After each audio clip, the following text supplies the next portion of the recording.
Nabi Jirjis diangkat secara paksa dan diikat di atas tumpukan kayu. Lalu ia disiksa dengan sisir besi yang merobek kulit, daging dan bahkan tulangnya. Darah mengalir deras dari tubuhnya hingga otaknya mulai terlihat. Namun meskipun disiksa sedemikian rupa, Nabi Jirjis tidak wafat. Ketika mengetahui bahwa Nabi Jirjis masih hidup, sang raja meningkatkan siksaannya. Ia memerintahkan prajuritnya untuk membawa paku besi yang dipanaskan. Paku-paku tersebut dihantamkan kepada Nabi Jirjis, sehingga darahnya banyak mengalir dari otak. Namun sekali lagi, siksaan itu tidak membuat Nabi Jirjis wafat.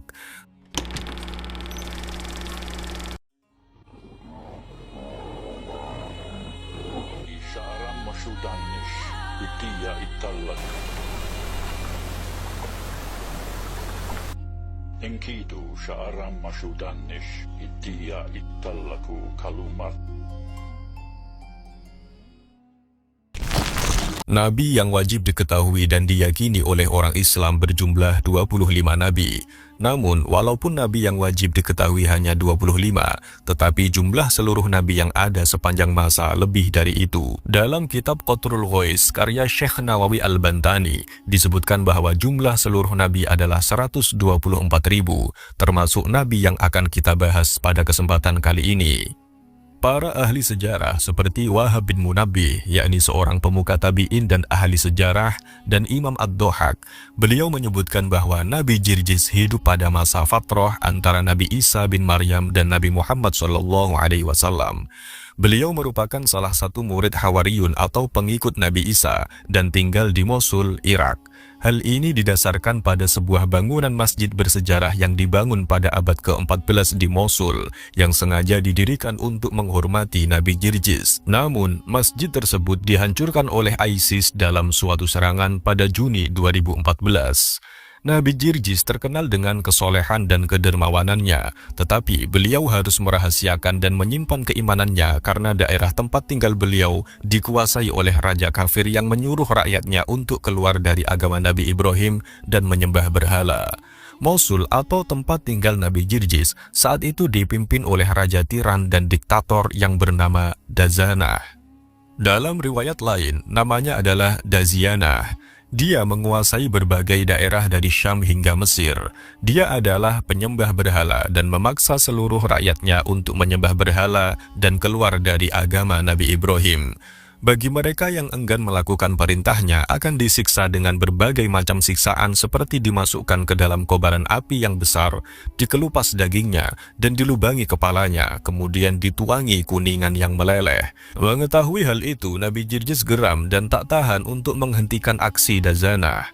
Beliau berangkat ke istana untuk menemui langsung sang raja. Sesampainya di sana, beliau melihat sang raja duduk di atas singgasana ditemani oleh dua perdana menteri yang ada di sebelah kanan dan kiri raja. Yang kanan bernama Toraglita dan Majelantis di sebelah kirinya.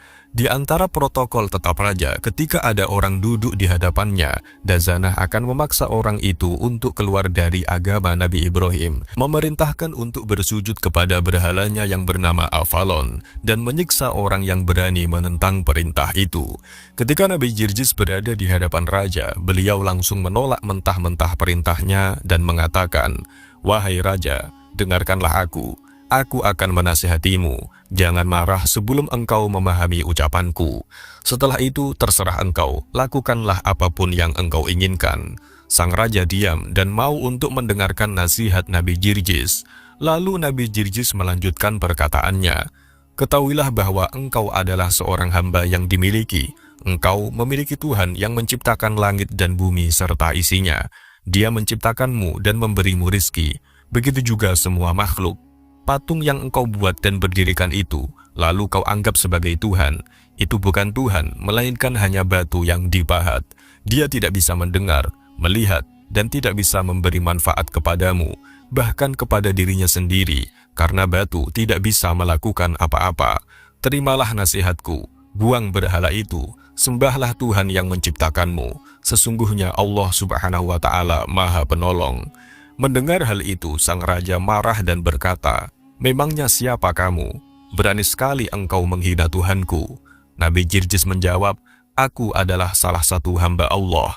Dialah yang menciptakanku dari tanah, dan akan mengembalikanku ke tanah, dan dialah yang memberiku rizki. Tujuan sebenarnya aku datang ke sini adalah untuk mencari perlindungan kepadamu dari orang-orang yang zalim.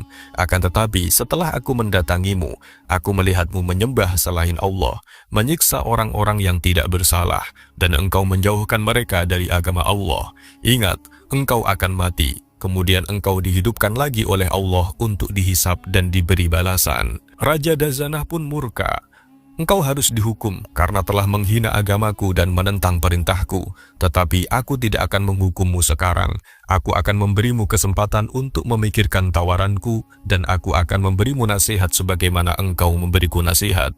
Mari, ikutilah aku. Aku akan mengajakmu berkeliling istanaku ini. Engkau akan melihat kemegahan, keindahan, dan kebahagiaan di dalam istana ini. Akhirnya sang raja berdiri dari singgasana dan berjalan bersama Nabi Jirjis menuju tempat berhala yang ada di dalam istana. Di tengah perjalanan, sang raja berkata kepada Nabi Jirjis, "Menurutku engkau tertipu oleh Tuhanmu. Engkau menyembah Tuhan yang Maha Agung, namun aku tidak melihat perubahan apapun dalam dirimu. Seandainya Tuhanmu sebagaimana yang engkau katakan, sudah pasti engkau adalah manusia yang paling agung dan hartamu paling banyak. Tetapi aku melihatmu hina." Mendengar pernyataan sang raja, Nabi Jirjis membantahnya. "Sebenarnya, engkaulah yang paling hina di muka bumi ini. Segala nikmat dan kesenangan duniawi akan sirna, sedangkan nikmat akhirat yang Allah anugerahkan kepadaku akan kekal. Di sisi Tuhanku, aku tidaklah hina meskipun tidak menampakkan kekayaan seperti yang engkau lakukan. Ini adalah bentuk ketawaduan kepada Allah. Engkau dan berhalamu adalah dua hal yang hina, tidak bisa menciptakan, tidak bisa memberi rizki, tidak berbahaya, dan tidak bermanfaat. Sedangkan Tuhanku Maha Kuasa dan Maha Bijaksana, segala sesuatu berada dalam kekuasaannya." Setelah perdebatan yang panas, sang raja kewalahan dan tidak mampu melanjutkan argumennya. Akhirnya ia mengeluarkan ancaman terakhirnya. "Engkau telah mengucapkan banyak hal yang tidak aku ketahui dan waktumu telah habis. Engkau telah berbicara seenaknya di hadapanku. Sekarang pilihlah salah satu dari dua pilihan ini. Sujudlah kepada Avalon, berhala sang raja, atau disiksa." Nabi Jirjis menjawab, "Jika Avalon adalah yang mengatur langit dan bumi, mengendalikan matahari, bulan, dan bintang, mengubah waktu malam menjadi siang, dan siang menjadi malam, yang memperkokoh gunung, mengalirkan sungai, menumbuhkan pohon dan buah-buahannya, dan mengatur rizki, maka sungguh aku akan bersujud dan memuliakannya." Mendengar respon Nabi Jirjis, sang raja sangat marah dan langsung memerintahkan para prajuritnya untuk segera membawa kayu. Nabi Jirjis diangkat secara paksa dan diikat di atas tumpukan kayu. Lalu ia disiksa dengan sisir besi yang merobek kulit, daging, dan bahkan tulangnya. Darah mengalir deras dari tubuhnya hingga otaknya mulai terlihat. Namun meskipun disiksa sedemikian rupa, Nabi Jirjis tidak wafat. Ketika mengetahui bahwa Nabi Jirjis masih hidup, sang raja meningkatkan siksaannya. Ia memerintahkan prajuritnya untuk membawa paku besi yang dipanaskan. Paku-paku tersebut dihantamkan kepada Nabi Jirjis, sehingga darahnya banyak mengalir dari otak. Namun sekali lagi, siksaan itu tidak membuat Nabi Jirjis wafat. Sang raja semakin geram dan memerintahkan untuk membuat kolam dari tembaga. Kemudian menyalakan api di bawahnya hingga api berkobar tinggi. Nabi Jirjis dilemparkan ke dalam kolam tersebut, lalu kolam ditutup dan dibiarkan dalam waktu yang sangat lama.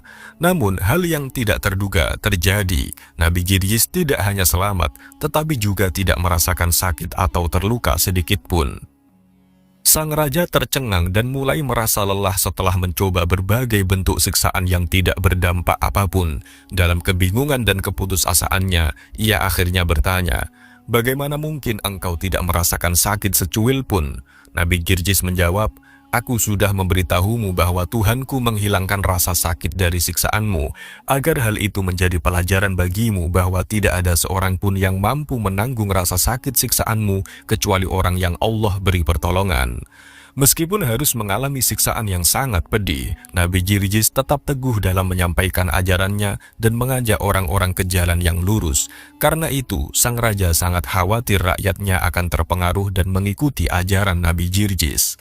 Akhirnya ia memutuskan untuk menempatkan Nabi Jirjis di dalam penjara yang sangat terasing. Di penjara itu, Nabi Jirjis dipasung dengan 4 belenggu besi yang mengikat tangan dan kakinya, dengan harapan dapat menghentikan usaha beliau dalam menyebarkan ajarannya.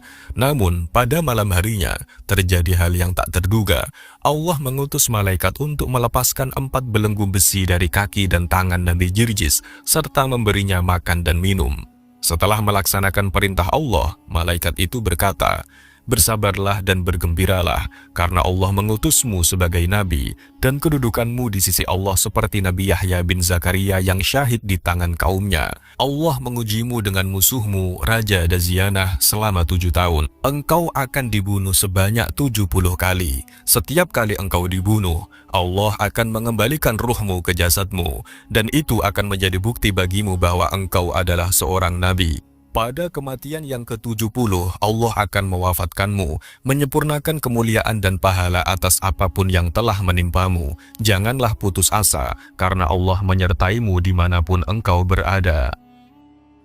Pagi itu, tanpa disadari oleh Raja Dazianah, Nabi Jirjis berhasil keluar dari penjara dan kembali menjalankan tugasnya, yakni menyeru kepada kebaikan dan menyebarkan ajaran yang benar. Namun, di tengah-tengah aktivitas dakwahnya, Raja Dazianah terkejut mendapati ruang tahanan Nabi Jirjis kosong. Sang raja yang dipenuhi amarah segera memanggil para prajuritnya. Dengan suara lantang dan penuh murka, ia memerintahkan mereka untuk segera mencari dan menangkap Nabi Jirjis. "Temukan dia, dimanapun dia berada, tangkap dan bawa kembali ke hadapanku," perintah Raja Dazianah dengan nada yang sangat lantang. Tanpa menunda waktu, prajurit-prajurit kerajaan segera menyebar ke seluruh penjuru kota, menyusuri jalan-jalan sempit, pasar-pasar yang ramai, hingga lorong-lorong tersembunyi. Setelah pencarian yang panjang, akhirnya mereka menemukan Nabi Jirjis yang tengah membimbing para pengikutnya. Tanpa ragu, mereka segera menangkapnya dan membawanya kembali ke hadapan Raja Dazianah. Sang raja yang telah lama menanti dengan hati yang dipenuhi amarah, langsung berdiri dari singgasananya dan membentak Nabi Jirjis dengan suara menggema, "Siapa yang berani membebaskanmu dari penjara?" Dengan tenang dan penuh keyakinan, Nabi Jirjis menjawab, "Dia yang kekuasaan dan kerajaannya jauh melampaui kerajaan serta kekuasaanmu." Sang raja mendengar respon Nabi Jirjis, dia sangat marah dan tanpa ragu langsung menyuruh prajurit-prajuritnya untuk mendatangkan kayu dan gergaji. Begitu alat-alat itu tiba, mereka langsung membaringkan Nabi Jirjis di atas kayu dan menggergaji kepala Nabi Jirjis hingga tubuh mulia beliau terbelah menjadi 2. Setelah memastikan bahwa Nabi Jirjis sudah wafat, prajurit-prajurit raja membawa potongan tubuh beliau menuju sumur milik raja yang dipenuhi oleh singa yang buas dan melemparkan potongan tubuh beliau ke dalamnya untuk menjadi santapan mereka. Namun, Allah mengilhamkan kepada segerombolan singa buas agar tetap tenang dan tidak melukai Nabi Jirjis sedikit pun, sehingga potongan tubuh beliau tetap utuh dan tidak berkurang sedikit pun. Pada malam harinya, Allah mengutus malaikat ke dalam sumur untuk menyatukan kembali tubuh Nabi Jirjis, mengembalikan ruhnya, dan mengeluarkannya dari sumur tersebut. Setelah menyelesaikan tugasnya, malaikat itu memberi makan dan minum kepada Nabi Jirjis, serta menyampaikan pesan dari Tuhannya kepadanya. "Sesungguhnya Allah berfirman kepadamu, wahai Jirjis, aku adalah Allah, tiada Tuhan selain aku. Aku telah menghidupkanmu kembali agar engkau menjalankan kewajibanmu dan menyeru musuh-musuhmu ke jalan yang benar. Ketahuilah, tempat kembalimu adalah kepadaku. Aku akan memuliakanmu dan memberimu sesuatu yang belum pernah dilihat oleh mata, belum pernah didengar oleh telinga, bahkan tak pernah terlintas dalam hati manusia." Pagi harinya, Nabi Jirjis melanjutkan misinya sebagai penyeru kepada jalan yang lurus dan benar. Sementara itu, sang raja beserta para prajuritnya mengadakan pesta perayaan atas kematian Nabi Jirjis. Mereka mengira bahwa mereka telah menang dan tidak akan ada lagi yang berani menentang kekuasaan raja. Saat sedang membimbing para pengikutnya, Nabi Jirjis mendengar suara sorak-sorai dari arah istana, lalu bertanya kepada salah seorang pengikutnya, "Suara apa itu?" Salah seorang pengikutnya menjawab, "Sang raja tengah mengadakan pesta perayaan kemenangan karena mereka mengira telah berhasil mengalahkanmu." Mendengar jawaban itu, Nabi Jirjis segera menuju sumber suara dan menghadap sang raja. Ketika Nabi Jirjis hampir tiba di hadapan raja, sang raja berbicara lantang di depan para pengikutnya. "Ketahuilah, tidak ada Tuhan yang lebih kuat dari Avalon, Tuhan kalian semua. Omong kosong tentang Jirjis dan Tuhannya, dia tak bisa berbuat apa-apa." Namun, di akhir kalimatnya, sang raja melihat sosok yang sangat mirip dengan Nabi Jirjis, membuatnya bertanya kepada salah seorang pengikutnya, "Apakah mataku menipuku, atau orang itu memang benar-benar mirip dengan Jirjis?" Pengikutnya yang juga kebingungan menjawab dengan penuh keheranan, "Benar Paduka, sungguh betapa miripnya dia dengan Jirjis." Nabi Jirjis yang saat itu berada di hadapan sang raja langsung membentak, "Sungguh kalian adalah kaum yang paling buruk di muka bumi ini. Kalian membunuhku, memutilasi tubuhku dan membuang potongan tubuhku ke dalam sumur untuk dijadikan santapan binatang buas. Tapi Tuhanku Maha Segalanya, Dia telah menghidupkanku kembali dan menyempurnakan tubuhku seperti sedia kala." Mendengar pernyataan Nabi Jirjis, Raja Zadianah dan para pengikutnya terbelalak, tak mampu mempercayai apa yang ada di depan mata mereka. Mereka merasa seolah-olah sedang terjebak dalam mimpi, menolak kenyataan bahwa Nabi Jirjis benar-benar hidup kembali. Bahkan, salah seorang pengikut raja berkata, "Sungguh dia adalah seorang penyihir. Dia telah menyihir kalian sehingga kalian merasa bahwa kalian telah menyiksanya dan membunuhnya, padahal kenyataannya kalian tak melakukan apa-apa padanya." Mendengar perkataan pengikutnya itu, Raja Zadianah langsung mempercayainya dan memerintahkan prajuritnya, "Cari penyihir terhebat di negeri ini." Para prajurit pun bergegas melaksanakan perintah raja dan setelah lama mencari, akhirnya mereka menemukan seorang penyihir yang dikenal sangat mahir. Tanpa membuang waktu, mereka membawanya ke hadapan raja. Setibanya di istana, Raja Zadianah berbicara kepada penyihir itu, "Aku memanggilmu karena ada sebuah masalah yang sangat membingungkanku dan membuatku resah. Seorang penyihir bernama Jirjis telah memperdaya kami dengan sihirnya. Dan kini aku membutuhkan bantuanmu. Gunakan sihir terbaikmu untuk mengalahkannya." Sang penyihir lalu berkata, "Bawakan kepadaku 2 biji-bijian." Sang raja langsung menyuruh prajuritnya untuk melaksanakan perintah sang penyihir. Setelah 2 biji itu diberikan kepadanya, penyihir itu menyuruh sang raja untuk berimajinasi bahwa biji-bijian itu telah berubah menjadi 2 ekor kambing. Lalu, dia meminta raja membayangkan seolah-olah biji-bijian itu ditanam, tumbuh, dipanen, digiling, dan diolah menjadi roti. Sang raja mengikuti semua perintah itu dengan penuh keyakinan. Selesai melaksanakan ritual itu, Raja Zadianah berkata dengan penuh keyakinan, "Sekarang kita pasti menang. Jirjis tidak akan mampu melawan sihirmu. Ubah dia menjadi seekor anjing sekarang juga." Penyihir itu menjawab, "Bawakan segelas air kepadaku." Prajurit segera mengambil segelas air dan memberikannya kepada sang penyihir. Setelah meniupkan mantra ke dalam air itu, sang penyihir berkata, "Berikan ini kepada Jirjis dan paksa dia untuk meminumnya." Namun, tanpa ada perintah dan paksaan, Nabi Jirjis langsung mengambil gelas itu dengan tenang dan meminumnya tanpa ragu. Setelah meneguk air tersebut, penyihir itu bertanya, "Apa yang kau rasakan sekarang?" Nabi Jirjis dengan tenang menjawab, "Aku merasa baik-baik saja, tidak ada yang berubah. Aku hanya merasa segar karena aku memang sedang kehausan."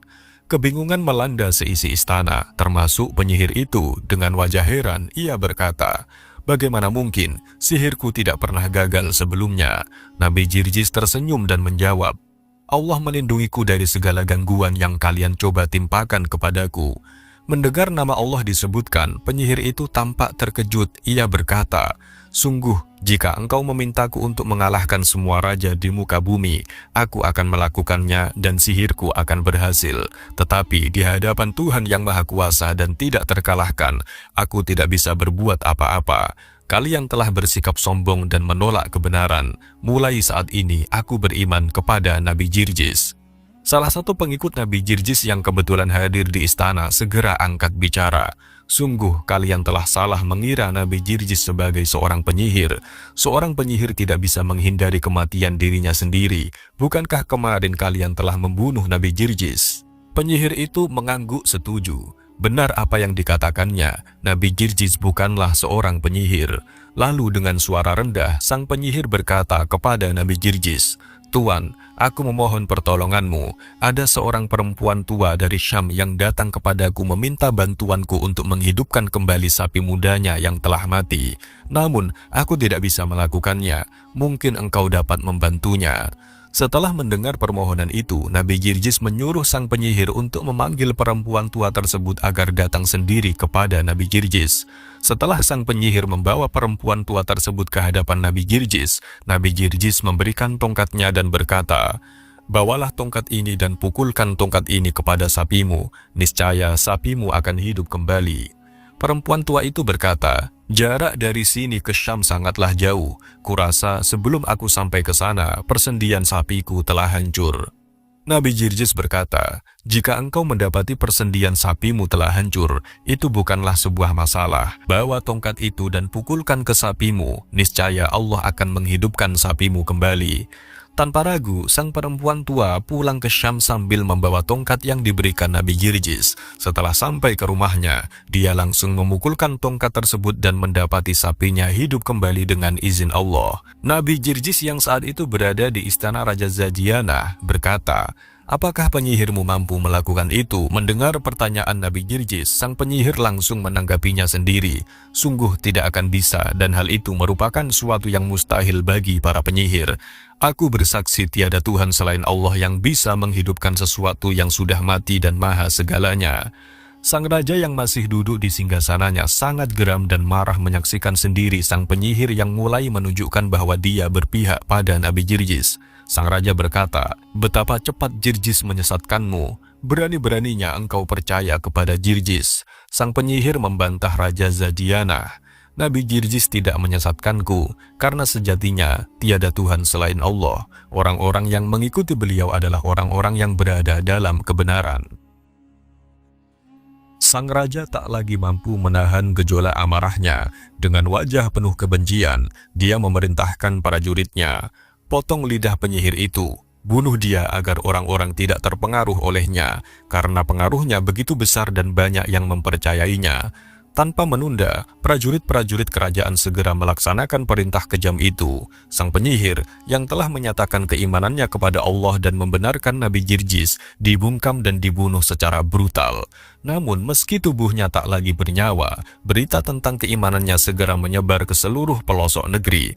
Orang-orang mendengar kisah luar biasa tentang bagaimana penyihir terkenal itu menerima kebenaran. Hal tersebut menginspirasi banyak dari mereka untuk mengikuti jalan yang sama. Sebanyak 4.000 orang mulai beriman kepada Nabi Jirjis dan mempercayai ajarannya.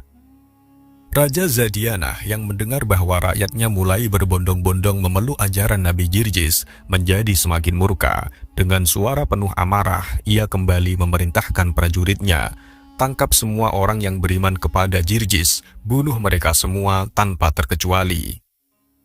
Tanpa menunggu lama, prajurit-prajurit itu segera melaksanakan perintah kejam sang raja.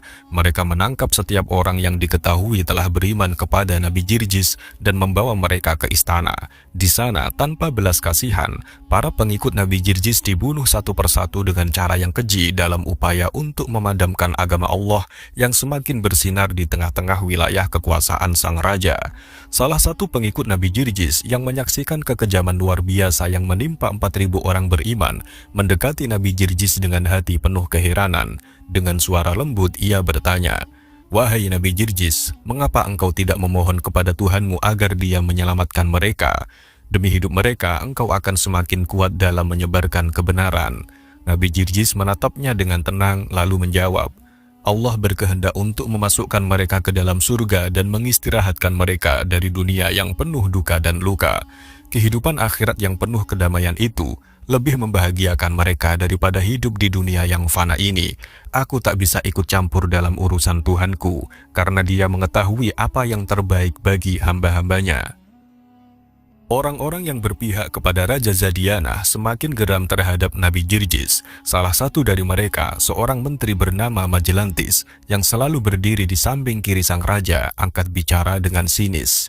Jirjis, engkau mengatakan bahwa Tuhanmu bisa melakukan dan menciptakan apapun yang Dia kehendaki. Sekarang, aku akan menguji kebenaran perkataanmu itu.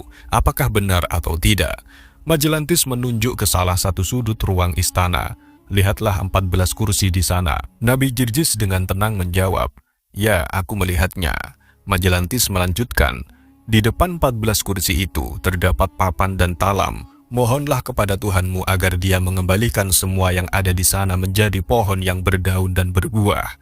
Jika Tuhanmu mampu melakukan itu, maka aku akan beriman kepadanya.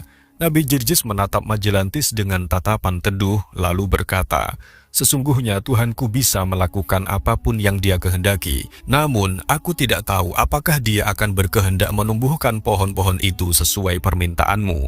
Jika Dia tidak menghendaki, keputusan tetap berada padanya. Begitu Nabi Jirjis selesai berbicara, tiba-tiba malaikat Allah turun dan menyampaikan wahyu kepadanya.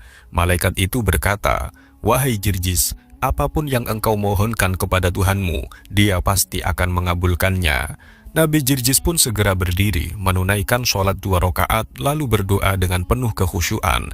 Tak lama setelah itu, keajaiban terjadi. Kursi, papan, dan talam yang ada di hadapan 14 kursi mulai bergerak.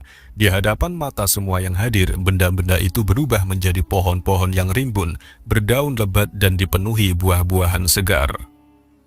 Orang-orang yang berada di istana terdiam, terperangah melihat keajaiban yang tak terbantahkan itu.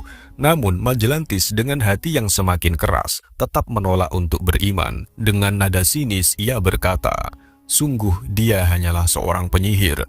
Aku belum pernah melihat penyihir sehebat dia. Namun sekarang akulah yang akan menyiksanya dengan tanganku sendiri. Majelantis dipenuhi oleh amarah dan kesombongan, melangkah maju dengan niat jahat. Ia mengambil sebuah patung kambing raksasa yang terbuat dari tembaga, lalu mengisi perut patung itu dengan minyak dan belerang. Setelah itu, Majelantis menyalakan api di dalam perut patung tersebut. Api tersebut berkobar dengan sangat besar, memancarkan panas yang membakar. Tanpa ragu, dia melempar Nabi Jirjis ke dalam perut patung itu. Api menyala-nyala hingga seluruh tubuh patung tembaga itu mulai meleleh akibat panas yang luar biasa. Dalam siksaan mengerikan itu, Nabi Jirjis wafat untuk kedua kalinya. Namun kematian Nabi Jirjis tidak menghentikan kehendak Allah. Seketika Allah mengirimkan angin kencang, awan gelap, hujan salju yang lebat, kilat, halilintar, dan kegelapan yang menyelimuti seluruh wilayah kerajaan. Siang dan malam menjadi tidak bisa dibedakan selama berhari-hari. Orang-orang yang melihat peristiwa itu ketakutan dan bingung oleh kehancuran yang tiba-tiba melanda mereka. Dalam kekacauan itu, Allah mengutus malaikatnya untuk mendatangi patung kambing yang meleleh tersebut. Sang malaikat mengeluarkan Nabi Jirjis dari perut patung yang telah mencair. Lalu, dengan kekuasaannya, Allah menghidupkan kembali Nabi Jirjis dan seketika menghilangkan kegelapan yang menimpa negeri itu. Nabi Jirjis berdiri tegak dengan tubuh yang telah dipulihkan sepenuhnya, dan tanpa gentar ia kembali menyeru kepada kebenaran. Sang raja dan para pengikutnya setelah tahu Nabi Jirjis hidup kembali, mereka terkejut dan geram karena beliau mulai menyebarkan ajarannya kembali. Atas perintah sang raja, para prajurit segera dikerahkan untuk menangkap Nabi Jirjis dan membawanya ke istana. Mereka bergerak cepat menuju tempat di mana Nabi Jirjis tengah menyebarkan ajarannya. Dengan kasar, mereka menangkap beliau dan menyeretnya ke hadapan raja. Sesampainya di istana, sang raja beserta seluruh hadirin tercengang. Mereka menyaksikan pemandangan luar biasa. Nabi Jirjis yang sebelumnya telah wafat, kini berdiri hidup kembali, dengan tubuh yang sepenuhnya pulih tanpa ada sedikit pun cacat. Keajaiban itu membuat semua yang melihatnya terdiam dalam keheranan. Sesampainya di istana, suasana berubah tegang. Raja dan seluruh hadirin terdiam dalam keterkejutan. Di hadapan mereka berdiri Nabi Jirjis yang sebelumnya telah disiksa hingga wafat. Kini hidup kembali dengan tubuh yang sempurna, tanpa bekas luka sedikit pun.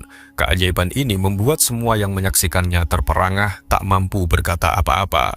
Melihat keajaiban itu, Toraglita, menteri kepercayaan raja yang selalu berada di sisi kanan, akhirnya berbicara, mencoba menantang keimanan Nabi Jirjis.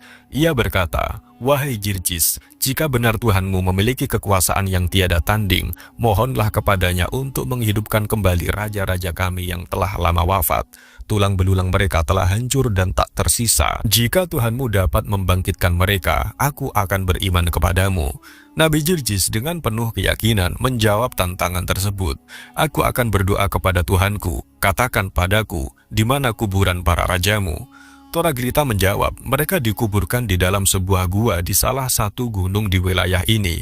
Di dalam gua tersebut terdapat kolam-kolam yang menjadi kuburan para raja kami. Setelah mendengar penjelasan Toraglita, Nabi Jirjis bersama orang-orang istana segera berangkat menuju gua yang dimaksud. Sesampainya di gua, Nabi Jirjis berwudu, membersihkan dirinya sebagai persiapan untuk mendekatkan diri kepada Allah. Setelah itu, beliau melaksanakan sholat 2 rakaat dengan penuh kekhusyuan. Usai menunaikan sholat, Nabi Jirjis memerintahkan kepada tukang sapu yang menjaga gua tersebut untuk mengambil segenggam tanah dari dalam gua dan menaburkannya ke setiap kolam yang ada. Dengan penuh keyakinan, tukang sapu mengikuti perintah itu, menaburkan tanah ke seluruh kolam yang tersebar di gua tersebut. Sementara itu, Nabi Jirjis duduk di hadapan kolam-kolam itu, menundukkan kepala dalam doa yang khusyuk, memohon kepada Allah untuk menunjukkan kekuasaannya. Tak lama setelah Nabi Jirjis berdoa, tanah yang ditaburkan mulai bergetar. Debu-debu halus bergerak perlahan, membentuk struktur tulang belulang yang mulai menyatu. Saksi mata menyaksikan dengan penuh keheranan saat tulang-tulang tersebut kemudian dilapisi daging, disempurnakan dengan kulit, hingga tubuh-tubuh para raja masa lalu kembali tercipta secara sempurna. Wajah mereka pun kembali seperti semula, layaknya mereka hidup di zaman kejayaan mereka. Kemudian, atas izin Allah, ruh dimasukkan ke dalam setiap tubuh raja yang telah diciptakan kembali. Raja-raja itu pun bangkit dari kematian, hidup kembali, berdiri di hadapan Nabi Jirjis dan orang-orang yang menyaksikan keajaiban tersebut dengan takjub. Raja-raja yang dibangkitkan itu berjumlah 17, 9 raja, 5 ratu, dan 3 putra mahkota. Di antara mereka tampak seorang raja yang paling tua dan penuh wibawa. Nabi Jirjis mendekatinya dan bertanya, "Siapakah engkau? Apakah engkau memiliki agama saat engkau hidup?" Sang raja menjawab dengan suara yang penuh penyesalan, "Aku adalah Theophilus. Dahulu aku menyembah berhala Avalon. Setelah aku mati dan dikuburkan selama 400 tahun, kepedihan kematian masih terasa di tenggorokanku. Aku pernah berdiri di hadapan Tuhan yang Maha Kuasa dan Maha Adil. Dia bertanya kepadaku tentang amal perbuatanku dan agamaku, namun aku tak mampu menjawabnya. Allah tidak menemukan secuil pun kebaikan dalam diriku dan teman-temanku. Sebagai akibatnya, kami disiksa tanpa henti. Tubuh kami ditutupi ulat-ulat yang terus menggerogoti kami. Kami pernah memohon kepada Allah untuk mengembalikan kami ke dunia, namun permohonan itu ditolak. Hingga akhirnya kami mendengar seruan yang membangkitkan kami kembali, dan ruh kami pun dikembalikan." Raja tua itu kemudian menatap Nabi Jirjis dan bertanya, "Siapakah engkau, wahai pria yang soleh? Allah telah menghidupkan kami berkat doamu." Nabi Jirjis dengan tenang menjawab, "Aku adalah Jirjis, seorang nabi." Mendengar jawaban itu, raja tua tersebut memegang tangan Nabi Jirjis dan dengan penuh harap berkata, "Mohonlah kepada Tuhanmu agar dia memberikan perlindungan kepada kami dan tidak mengembalikan kami ke dalam siksaan yang amat pedih." Namun, Toraglita yang menyaksikan percakapan tersebut maju ke depan dengan penuh kemarahan dan berkata, "Apakah engkau tidak malu, wahai orang tua? Selama bertahun-tahun engkau memeluk agama nenek moyangmu dan menyembah berhala, dan sekarang engkau hendak mengikuti agama orang yang kau anggap sesat ini." Raja tua itu menjawab dengan penuh keyakinan, "Aku lebih tahu apa yang menanti setelah kematian." Nabi Jirjis pun berdiri menghadap langit dan dengan penuh khusyuk berdoa kepada Allah.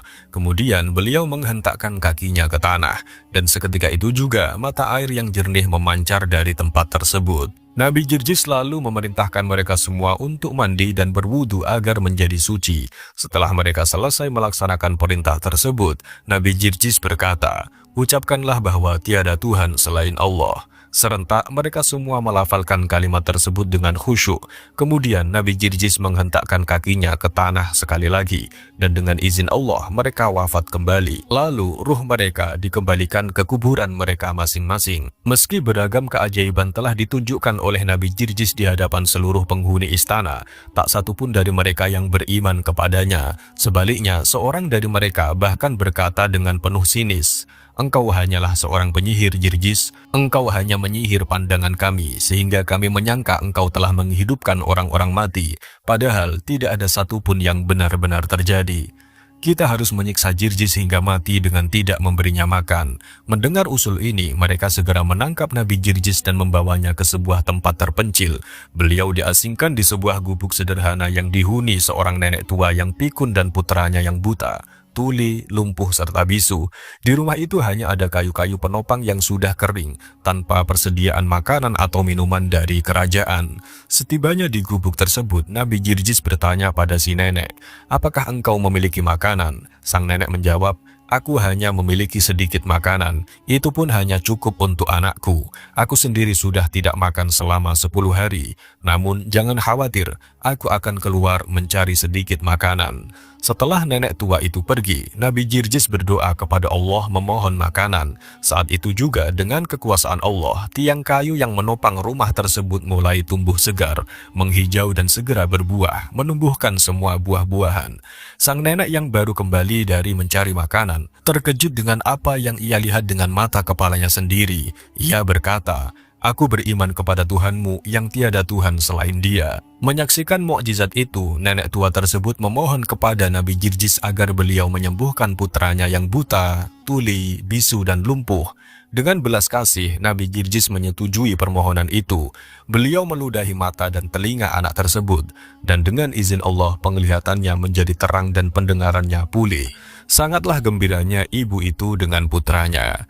Tidak jauh dari sana ada sebuah pura tempat disimpannya 70 buah patung pujaan orang-orang kafir. Nabi Jirjis menyuruh putra dari ibu yang baru masuk Islam itu untuk memanggil patung-patung yang 70 buah itu. Pemuda itu pergi dan langsung masuk pura. Ia berkata, "Hai patung-patung, Nabi Jirjis memanggil kamu semua untuk menghadap." Patung-patung itu pun jatuh semua dengan kepala menghadap ke bawah, kemudian berjalan dengan kaki di atas. Sampai di hadapan Nabi Jirjis, patung-patung itu diam. Nabi Jirjis memerintahkan bumi agar menelan patung-patung itu. Habislah semuanya terbenam ke dalam bumi. Istri raja heran melihat keajaiban itu. Ia naik ke istana dan berseru dengan suara lantang, "Hai manusia sekalian, kasihani dirimu, selamatkan dirimu, jangan kalian menyembah berhala. Sembahlah Allah, ikutilah Nabi Jirjis, agar kalian selamat dunia akhirat." Mengetahui hal itu, raja pun menjadi sangat marah. "Aku sudah melihat banyak mukjizat sejak 70 tahun, tetapi belum juga terpengaruh. Kamu hanya melihat satu mukjizat saja sudah buru-buru masuk Islam," kata sang raja memarahi istrinya. "Itulah alamat celaka bagimu, sedangkan aku akan bahagia karena cepat beriman kepada Allah," jawab istrinya. Raja pun semakin marah, lalu dibunuhlah istrinya karena beriman. Nabi Jirjis bermunajat, "Ya Allah, Tuhanku, sudah 70 tahun aku mendapat penyiksaan dari orang-orang kafir. Aku sudah tidak kuat lagi. Berikanlah aku mati syahid dan azablah mereka dengan pedih." Doanya pun makbul ketika orang-orang kafir itu menghunus pedang, pembunuh orang-orang beriman termasuk Nabi Jirjis, turunlah api dari langit. Nabi Jirjis mendapat syahid, adapun orang-orang kafir dibakar sampai binasa. Peristiwa itu terjadi pada hari Selasa. Dalam kisah yang lain, diriwayatkan dari Hatim al-Asom dan dari sekelompok ulama bahwasanya Nabiullah Jirjis, Nabi Bani Israel, ada di zaman beliau seorang raja dari beberapa raja-raja mereka, dan raja ini banyak berbuat kerusakan dan terus-menerus melakukan kezaliman terhadap rakyat. Lalu Allah tidak menurunkan hujan sehingga dekat kehancuran kepadanya dan orang-orang yang bersamanya. Maka Raja Zalim yang kafir ini berkonvoi bersama bala tentaranya hingga sampai ke depan pintu Nabi Jirjis, dan mereka mendapati Nabi Jirjis di tempat ibadahnya sedang memperbanyak tasbih dan mensucikan Allah. Lalu raja itu berkata, Wahai Jirjis, sesungguhnya aku membawakan kepadamu surat untuk Tuhanmu. Katakan kepadanya, datangkan untuk kami hujan, jika tidak aku akan menyakitinya dengan kesakitan yang akan didengar oleh seluruh manusia, dan tidak akan ada yang menurunkan hujan kepada kami selain dia. Maka Nabi Jirjis diam. Lalu turun malaikat Jibril dan berkata, Tuhanmu berfirman kepadamu, tanyakan kepadanya dengan apa engkau menyakiti Tuhan. Maka Nabi Jirjis bertanya kepadanya. Lalu sang raja menjawab, tidak ada kemampuan bagiku untuk menyakitinya kecuali dengan satu cara, karena ia maha kuat dan aku lemah. Hanya saja aku akan menyakiti kekasihnya, dan siapa saja yang menyakiti kekasihnya, maka sungguh itu akan menyakitinya.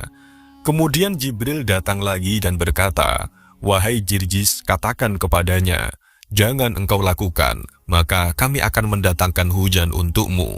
Kemudian setelah itu turun hujan dan padang pasir dipenuhi dengan air, membanjiri wilayah padang pasir. Malaikat Jibril pun menyampaikan kepada bumi untuk menumbuhkan buah-buahan di negeri itu.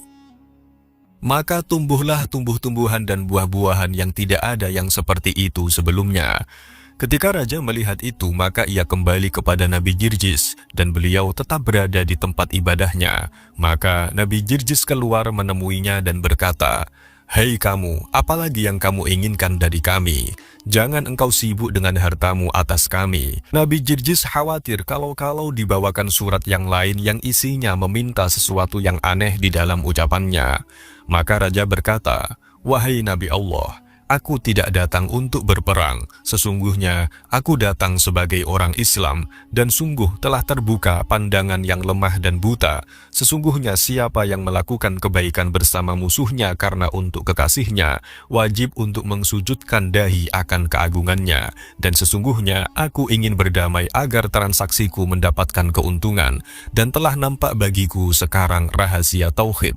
Dan aku bersaksi tidak ada Tuhan selain Allah, dan tidak ada yang disembah dengan benar selainnya. Demikian dari kami, apabila banyak kesalahan mohon maaf yang sebesar-besarnya. Al-haqqu min rabbika fala takunanna minal mumtarin. Wassalamualaikum warahmatullahi wabarakatuh.